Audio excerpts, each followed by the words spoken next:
સ્મશાન ઘાટ પર ધાર્મિક આયોજન થવાને કારણે આ ઉત્સવ વિશેષ માન્યતા પામી રહ્યો છે। કથા ઉપરાંત ભજન સંધ્યાનું પણ આયોજન કરાશે। ટ્રસ્ટ દ્વારા શ્રદ્ધાળુઓને મોટી સંખ્યામાં ઉપસ્થિત રહી તાપી સ્નાન અને કથા શ્રવણનો લાભ લેવા ભાવભર્યું આમંત્રણ આપવામાં આવ્યું છે।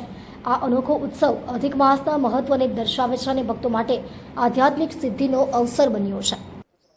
કુરુક્ષેત્ર સ્મશાન ભૂમિ જીર્ણોદ્ધાર ટ્રસ્ટ કમલેશ સેલર પ્રમુખ, મારા સાથી ટ્રસ્ટીઓ, ટ્રસ્ટ પરિવારના મિત્રો વતી આપ સૌનું સ્વાગત છે। આવતીકાલથી અધિક માસ શરૂ થઈ રહ્યો છે। મા તાપીની આરતી સાથે અધિક આગમનનું ભૂદેવો આરતી કરશે। ત્યારબાદ પૂજ્ય મૂલરાજ બાપુને કંઠે 5 દિવસની પંચનિષ્ઠાના રાજા ઉપર કથાનું આયોજન સવારના 10 કલાકેથી કરવામાં આવ્યું છે। ત્યારબાદ સાંજે આવતીકાલે રાજીવ વ્યાસના હસ્તે ભજન સંધ્યાનો કાર્યક્રમ જે અનુપ જલોદરના શિષ્ય છે તેમનું બી આયોજન કરવામાં છે। નોકલ મુકુલ ચોકસી વગેરે બી પધારવાના છે।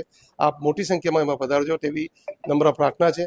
ત્યારબાદ સેકન્ડ સ્ટેજમાં વિનોદભાઈ શાસ્ત્રીના કંઠે ભાગવત પુરાણ અને ત્યારબાદ ત્રીજા સ્પેસમાં રામચરિત માનસ ગાથાનું આયોજન પૂજ્ય પ્રફુલભાઈ શુક્લાના કંઠે કરવામાં આવ્યું છે। આ સમગ્ર આયોજન અધિક માસ ભક્તિભાવ જે ઉજવાઈ રહી, તાપી સ્નાનના મહિમા સાથે જોડાઈ રહી એવી ટ્રસ્ટ પરિવાર વતી આયોજન કરવામાં આવ્યું છે।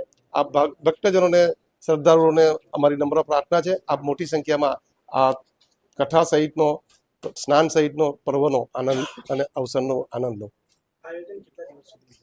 સંપૂર્ણ અધિક માસ એ 30 દિવસનો છે। આવતીકાલ 17મી મેથી અધિક માસ શરૂ થઈ રહ્યો છે।